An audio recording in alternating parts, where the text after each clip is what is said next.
Dans ce pays-là, il y avait un paysan. Et le paysan, quand il a élevé son fils, il lui a bien appris. Ne reste jamais sur si tu as juste ce qu'il te faut. Dans ton grenier, tu mets 1 année, 2 années, 3 années si tu peux. Tu mets tout ce qu'il te faut pour pouvoir tenir. Et il a bien entendu la leçon. Il a travaillé avec son père toute sa jeunesse. Et puis quand il a été en âge, il a pris femme. Il s'est installé. Et il a bien rempli ses greniers. Oui, il a fait attention. Et ils ont eu une petite fille et tout allait bien.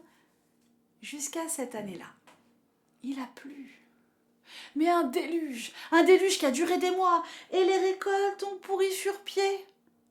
Mais c'était pas grave. Ses greniers étaient pleins. Il avait de quoi tenir. Oui, on a passé l'année sans problème. Il avait de quoi semer. L'année suivante est arrivée et là, il a fait beau. Là, pas de déluge, non, il a fait très beau. Très, très beau. Tellement beau. Le soleil a tout grillé. Il avait encore dans son grenier. Mais pour la suite, ils ont fait attention. Ils ont fait des rations. Et puis, il a dû aller emprunter pour pouvoir acheter des semences pour l'année suivante, chez l'usurier qui était au village. Et l'année a passé. L'année suivante est arrivée, pas de déluge, pas de soleil brûlant. Il allait pouvoir rembourser l'usurier. Ça, c'était ce qu'il croyait.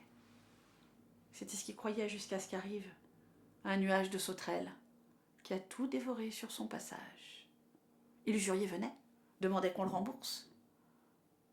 Et l'usurier, en venant un jour, a vu la fille du paysan, qui était tellement jolie.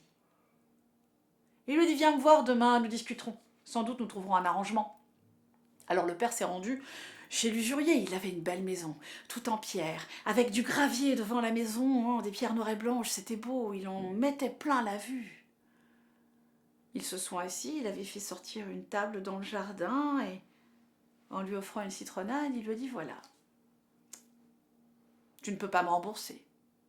Tu ne peux pas me rembourser, donc normalement, c'est la prison.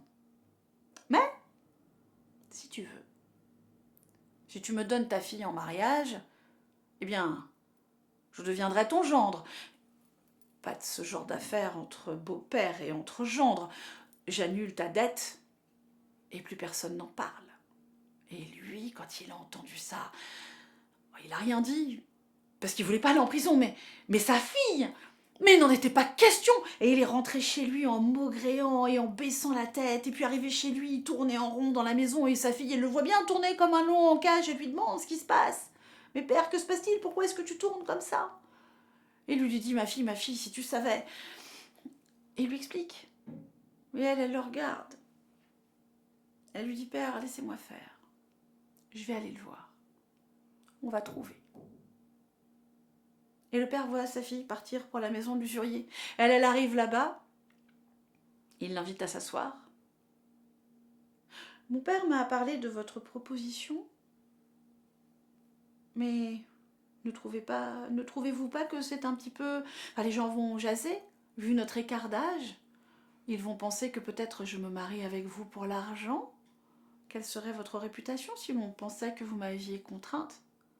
Tout ça pour finalement un coup du sort. Le temps qu'il fait. Qu'est-ce que mon père peut faire là-dessus? Il ne démérite pas, il a travaillé dur. Hein, c'est vrai, ton père travaille dur, c'est vrai, il n'a pas eu de chance. C'est vrai, c'est le destin. Eh bien, d'accord, mettons cela sur le destin. Il a sorti une petite poche, petit sac en tissu, de sa poche. Il a dit, voilà, je ramasse un caillou noir, un caillou blanc par terre, je les mets dans cette poche. Et tu tires.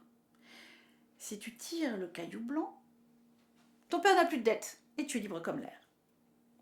Si tu tires le caillou noir, ton père n'a plus de dette, mais tu te maries avec moi. Le destin. Qu'est-ce que tu en dis?